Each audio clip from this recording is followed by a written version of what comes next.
Goedemiddag iedereen en welkom op dit webinar. In dit webinar bespreken wij uiteraard het aanbod van Freestocks en daaraan gelinkt zal Tom zijn aandelen bespreken van deze week. Eerst wil ik toch graag een kleine introductie doen over Freestocks.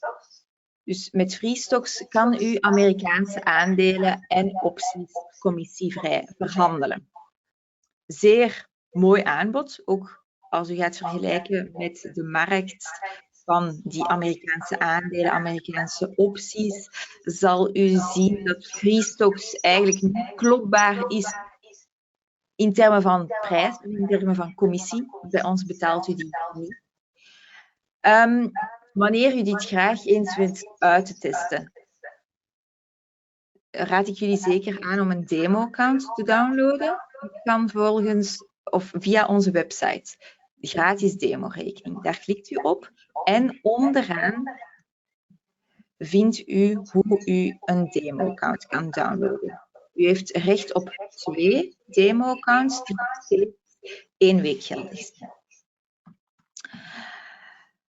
Ik wens jullie ook nog eventjes het platform te laten bekijken. Dus hoe raakt u op het platform? Via klanten. Webplatform openen. Dus dan kan u direct op het platform geraken. En ja, eigenlijk bestaat het platform uit 2 hoofdknoppen. De eerste knop is uiteraard account, dus alles gelinkt aan uw rekening. Dus dan kan u uw orders bekijken, uw posities bekijken, uw trades bekijken, trading journals bekijken. U kan zelf een pagina opstellen met al deze verschillende items erin. Dus hier bijvoorbeeld, wat zijn uw actuele posities? De Nasdaq, welke aandelen zitten daarin?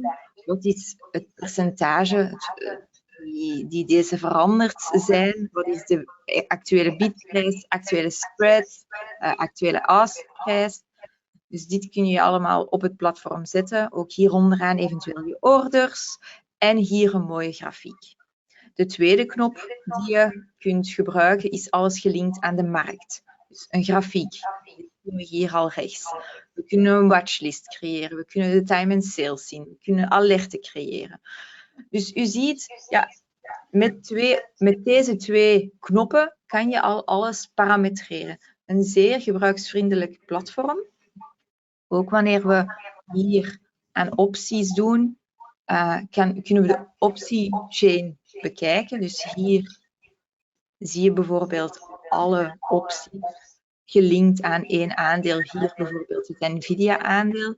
Dus dat zijn eigenlijk al alle mogelijkheden van het platform. Dus een zeer gebruiksvriendelijk platform. En ja, het grootste voordeel is uiteraard dat je bij ons instrumenten commissievrij kan verhandelen. Dus dat was een korte introductie over Freestocks. Dan wens ik graag de presentatie over te geven aan Tom, die zijn aandeel van vandaag gaat bespreken, namelijk het Constellation Brands. Dus de bierbrouwer achter het coronabier. Hartstikke mooi, welkom iedereen. Ja, ik ga het hebben over Constellation Brands en ik vind het een leuk aandeel, dat ga ik zo meteen laten zien, maar ik wil eerst nog even wat zeggen, want het is denk ik wel belangrijk om het even te plaatsen in de huidige markt. En die huidige markt, die is onzeker. Die zit tegen het feit aan dat de markt eigenlijk hoog gewaardeerd is, erg hoog gewaardeerd, terwijl we ook weten dat er wel eens een enorme crisis aan gaat komen. Want wat Trump doet, is nu zorgen voor een crisis. Een crisis in relaties, een crisis in de economie. Er worden heel veel ambtenaren ontslagen in Amerika. Er gaan heel veel uitkeringen niet meer door in Amerika. Dus er is wel het een en ander aan de gang. Ook de importheffingen, zijn ze er wel, zijn ze er niet? Het feit dat hij Canada wil hebben, dat hij Groenland wil hebben, dat hij Mexico binnen wil vallen, dat hij Panama-kanaal wil hebben. Dat zijn allemaal zaken die maken die markt onrustig. En dan doen we heel snel van, oh ja, dat zal allemaal wel meevallen en hij zegt veel en het doet weinig. Maar ja, uiteindelijk, al doet hij maar heel weinig, dan is er een heleboel onrust ontstaan. En Canada is pislink, want Canada is een zelfstandig land. En nou komt Trump en die zegt maar eventjes gouverneur tegen hun premier. En dat is gewoon een belediging. Daarbij zegt hij, ach, jullie zijn het 51ste staat van de Verenigde Staten. Nee, dat zijn ze dus niet. Dus Canada is pislink. Canadezen zijn dus ook al Amerikaanse producten aan het boycotten. Sterker nog, de sterke drank is al uit de schappen gehaald in heel veel winkels in Canada. Gewoon omdat die winkelier zal zeggen van die verkopen we nu gewoon even niet. En dan voelen tenminste de Amerikanen dat. Trump heeft dat van de week gevoeld en heeft, dan stellen we het weer 30 dagen uit. Ja, dan zegt de Canadese regering, dan stellen wij onze importheffingen ook uit. Maar de Canadese consument die zegt van ik stel niks uit, ik koop gewoon geen Amerikaanse goederen meer. Dat is nu gaande. Mexico eigenlijk een beetje hetzelfde, maar minder uitgesproken. Europa krijgt zometeen importheffingen, gaan we hetzelfde doen. Dan gaan we ook zeggen, heel veel mensen die zeggen dan van ja, dan maar geen Amerikaanse producten meer. Waar komt dit vandaan? Van wie is dit? Dan wil ik het niet. Dat moet je even weten voordat je Amerikaanse aandelen koopt. En er zijn mensen die zeggen nu, ik koop geen Tesla, ik koop ook geen andere Amerikaanse dingen. Ja, hoe ver gaat dat? Ik koop ook geen Amerikaanse aandelen meer. Ja, zover kan je gaan. Zover ga ik niet, maar zover kan je gaan. Maar ook voor mij geldt, ik heb huizen in Amerika, ik ben daar wel weg aan het gaan. Ik ben huizen aan het verkopen, want ik wil daar uiteindelijk wel weg. Dat was al een plan, maar nu heb ik zoiets van, nou, het vind ik niet erg om dat sneller te laten verlopen. Het is in ieder geval dus wel van belang dat je dat realiseert. Waarom zou de beurs omlaag kunnen gaan? Nou, wat ik net al heb gezegd. En het feit dat andere beleggers ook hun geld wegtrekken uit de Verenigde Staten. De Chinezen hebben heel veel geld in Amerika gestopt. Mogelijk dat ze daar winst op nemen. Dat zit in vastgoed, dat zit in de beurs. Ja, mogelijk dat die ook zeggen van nou, ik neem daar wat uit weg. Ook is het zo dat die importheffingen, die kunnen de inflatie enorm doen toenemen. En ook dan is dat niet gunstig, want dan gaat die Amerikaanse dollar die gaat bewegen. Die wordt mogelijk veel minder waard. Dat is misschien wel weer leuk voor Trump, want dan kan hij de schulden van Amerika goedkoper oplossen en aflossen. Maar ja, het is niet leuk voor de consumenten. Dus ik verwacht dat er best wel een crisis kan ontstaan. Dus hou daar rekening mee. Hè. Die beurs van Amerika is erg hoog gewaardeerd nu. En dat blijft mogelijk niet zo. Maar ik ga niet voorspellen dat er over 3 weken een beurscrisis is. Maar je ziet nu de afgelopen dagen wel dat het hard op en neer gaat. Dus dat moet je even weten. Nou, dan naar Constellation Brands. Warren Buffett heeft dat aandeel in het 4e kwartaal van 2024 gekocht. Nou, dan gaan we eens eventjes kijken naar wat is het dan voor aandeel, hoe ziet het eruit. Nou, het is dus gedaald. Nadat hij dat gekocht heeft, want in januari is er een klap gekomen, eigenlijk van 240, toen Warren Buffett het heeft gekocht, naar een 175 ongeveer. We staan nu 179.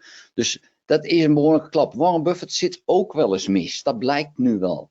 Maar dit biedt ons wel de mogelijkheid om een interessant bedrijf, aandelen van het interessante bedrijf, goedkoper dan Warren Buffett te kopen. Nou, waarom is dit nu interessant? Als ik hier nu een lijntje trek, we gaan zo meteen ook naar Free Stocks, dan kan je eigenlijk op de huidige koers, kan je hier al een lijn trekken, die stippellijn hier, die streepjeslijn, dat is de huidige koers zoals we zitten. En je ziet, dat is precies op dat punt, je zegt wel, is het nou steun of is het nou weerstand? Als nu de koers van Constellation Brands boven de 180 komt, vind ik dat dat een koopsignaal is. Dus ik zeg niet dat je het nu al zou moeten doen. Je moet überhaupt niet dit zien als een beleggingsadvies, maar het is even een mogelijkheid die het biedt. Maar zou die boven de 180 komen, dan vind ik dat een koopsignaal. Nou, dan zou je kunnen overwegen om dat aandeel te kopen. Met als stoploss bijvoorbeeld 178 of 176,01 of zoiets ongeveer. Waarom? Nou, dat zit ongeveer hier. Dan zit je er net even onder. En ja, goed, het is maar net even dat je niet op zo'n logisch punt gaat zitten, maar er net bij. Maar dan zou je eigenlijk al, als je ziet, dan zit je net onder deze candle. En dan zit je hier ook net onder. Dat zou een aardige kunnen zijn. Maar dat moet je zelf eventjes kijken. Je moet niet iedereen op dezelfde stoploss gaan zitten. En ik vind zelf dat je hem ook niet in moet geven in het systeem. Want daarmee zeg je eigenlijk tegen de market maker van nou, kijk eens waar ik zit, naai me maar een oor aan. Dus vandaar dat ik altijd zoiets heb van een stop los, zelf onthouden, maar niet in het systeem brengen. Dat maakt het even interessant, maar ik wil even nog laten zien naar dit verhaal. Warren Buffett, hier zie je het, hij heeft, keep reading, hij is weg, hij staat hier natuurlijk, sorry, ja, hier, Warren Buffett heeft dit slecht lopende S&P 500 aandeel gekocht voordat het plunged, voordat het omlaag ging. Dus ja, dan zie je al dat Warren Buffett ook wel eens mis zit. Dus dat is ook wel even iets om in de gaten te houden. Ja, hoe zit het dan precies en waarom is dat gebeurd? Nou, waarom is het gebeurd? Het punt is dat zulke bedrijven, zoals met bier en dergelijke, die zijn natuurlijk enorm afhankelijk van een goede handel. Want corona kan Mexico, daar wordt goed gedronken in Amerika, maar als daar 25% importheffing op komt, dan worden die biertjes wel heel duur. En dan kunnen ze, als het niet met Heineken gebeurt, dan kunnen ze die concurrentie met Heineken niet meer aan.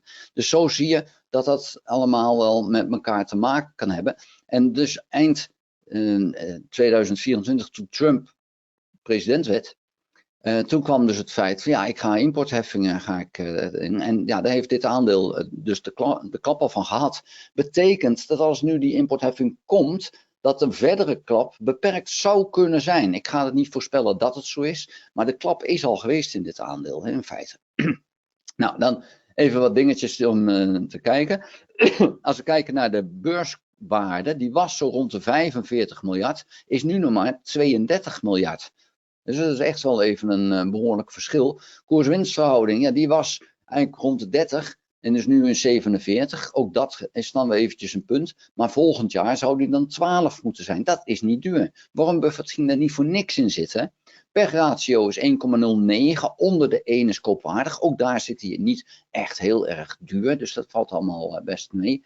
Nou, ga ik weer even naar de financials. Dat is met name de omzet, vind ik dan altijd belangrijk. En die groeit nog steeds. Ook nu nog steeds een groei van die omzet. Dit ziet er gewoon keurig uit. Dus in die zin is het een degelijk bedrijf.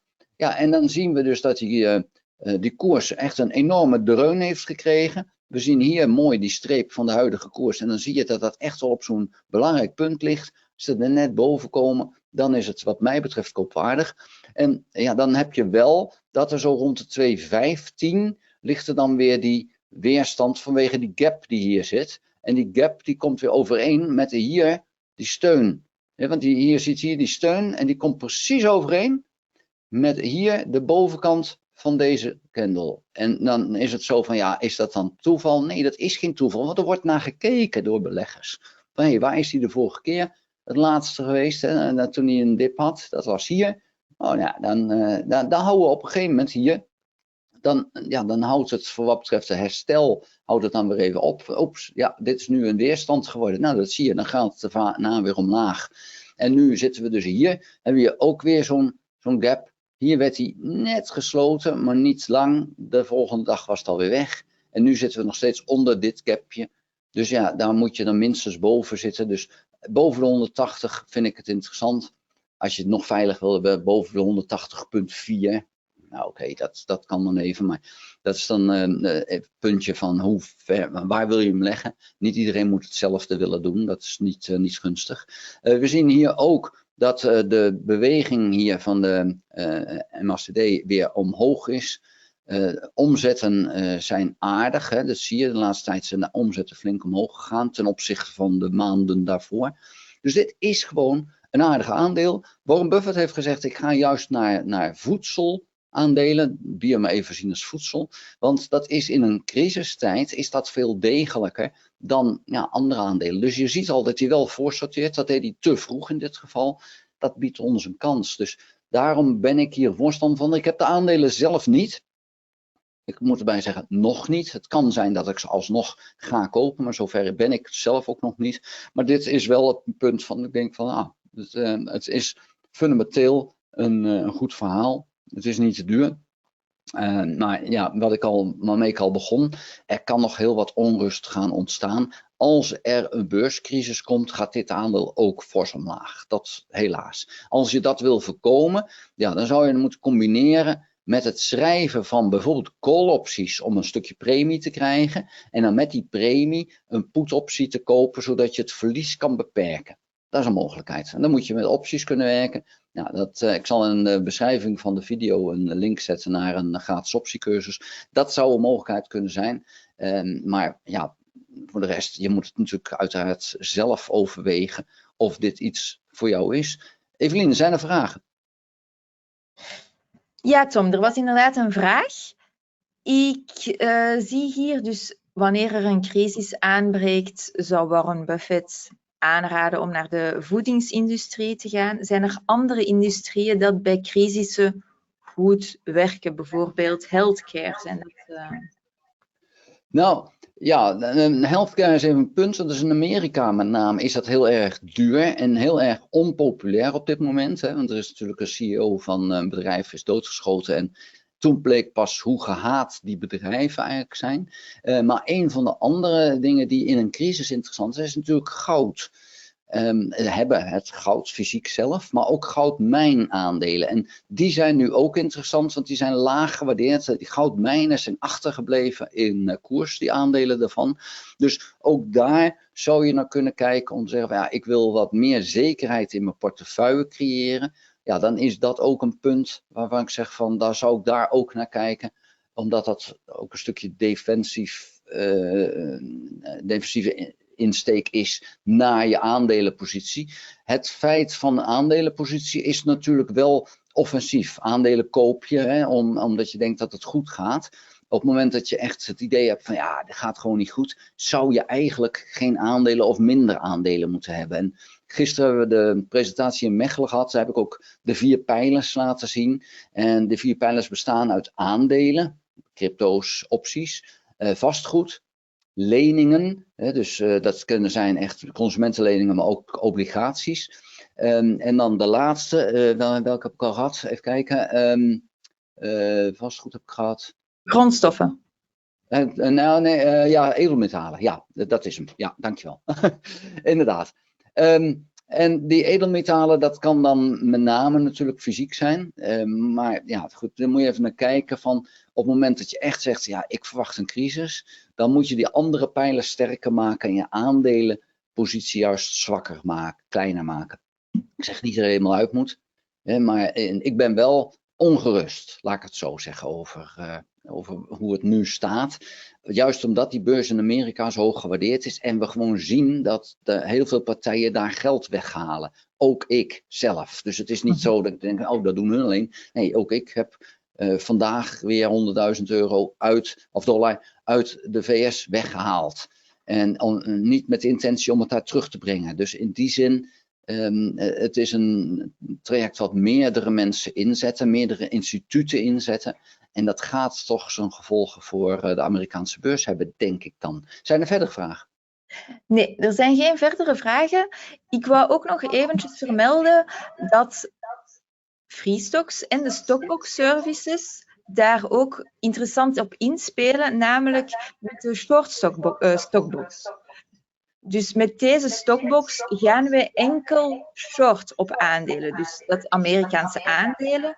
Dus als je Amerika momenteel als een gevaarlijke aandelenmarkt bekijkt, kan u inderdaad in die short sell aandelen gaan. Dus dat is gebaseerd op het momentumprincipe.